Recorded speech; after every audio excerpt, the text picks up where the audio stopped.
Que s'est-il passé dans le monde magique et impitoyable des telenovelas? Quelles sont les célébrités qui ont fait la une de l'actualité? Vous allez voir que le programme de nos amis les People a encore été bien chargé. La preuve en image, c'est tout de suite dans Planète Novelas.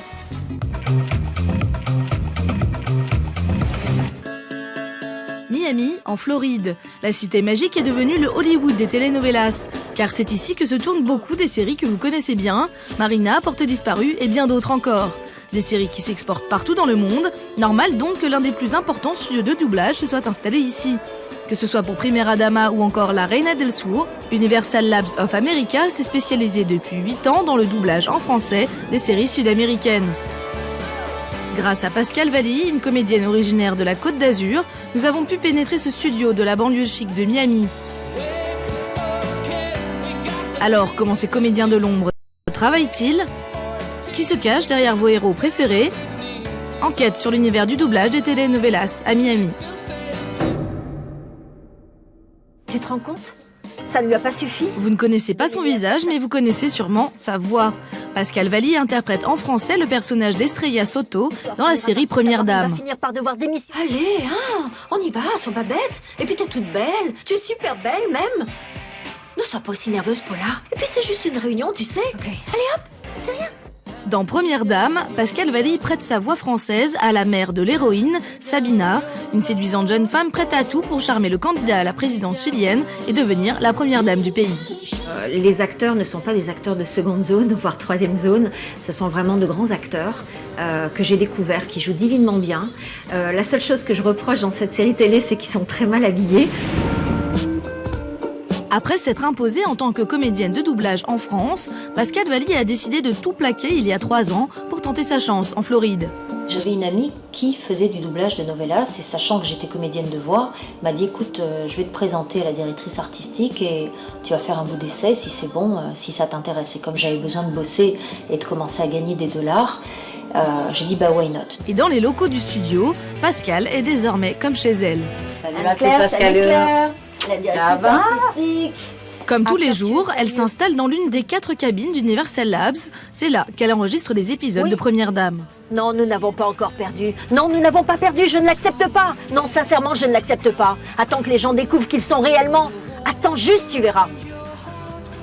Mais comment ça, ce n'est pas personnel, Marcos? Regarde-la. Après toutes ces intrigues et ces mensonges, et après avoir trompé tout le monde, cette canine vient d'arriver maintenant au palais de la Moneda, au bras du nouveau président du Chili, tu te rends compte? Interpréter le texte avec les mêmes intonations que les acteurs de la série, tout en se concentrant sur l'articulation, pas facile de rentrer dans la peau du personnage. Mais forte de ses 20 ans d'expérience dans le métier, Pascale Valli arrive à s'adapter au jeu de la comédienne chilienne Carolina Arregui. C'est une actrice qui joue vraiment divinement bien. Elle a un seul gros problème, c'est qu'elle parle très vite. Et donc, il faut que je parle très vite. Je l'appelle toujours mon petit moulin à paroles. Elle parle très vite, mais en revanche, elle dégage des émotions énormes, et ça, j'adore. Elle passe du rire aux larmes, de la colère aux éclats de rire. Et quelquefois, quand elle pleure pendant une grande séance, et je suis tellement dans la peau que je me mets à pleurer moi aussi. Claire Darnell, la directrice artistique, se charge de guider la comédienne dans son jeu. Doubler toute une série demande pas mal d'attention et surtout beaucoup de temps. On tourne sur une moyenne de 5 épisodes complets par semaine.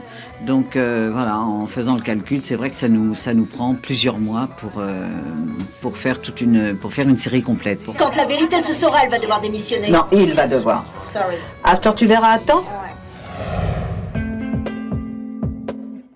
Dans le studio mitoyen, un autre comédien s'affaire devant son micro.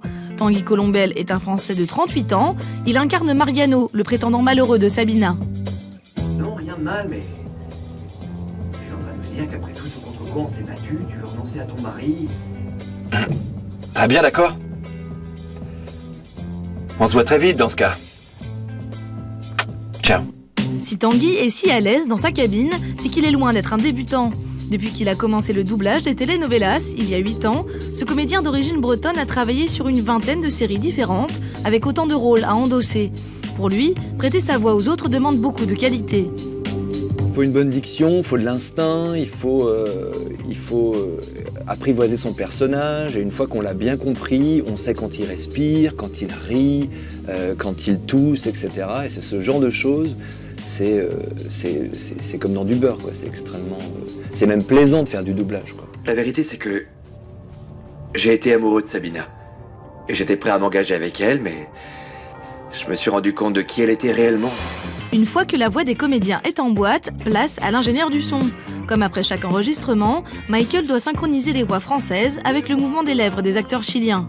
Je prie de mon propre chef, parce que si je ne pars pas, elle va me mettre à la rue. Et si elle me renvoie, ça va être beaucoup plus humiliant pour moi. Excusez-moi.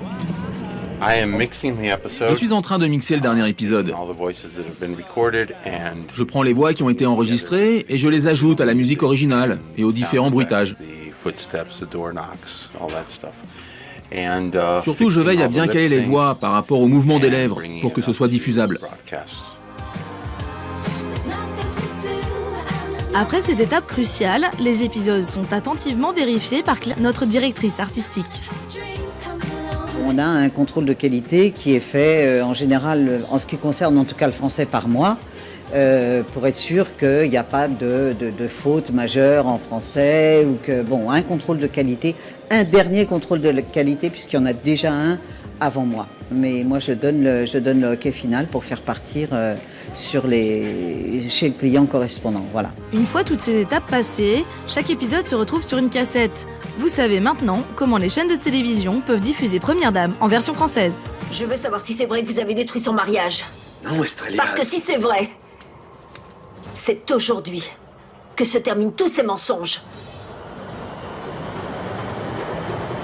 Voilà, Star et Novelas, c'est fini pour aujourd'hui. J'espère que vous serez encore plus nombreux à nous regarder la semaine prochaine à la même heure sur Première. Ciao.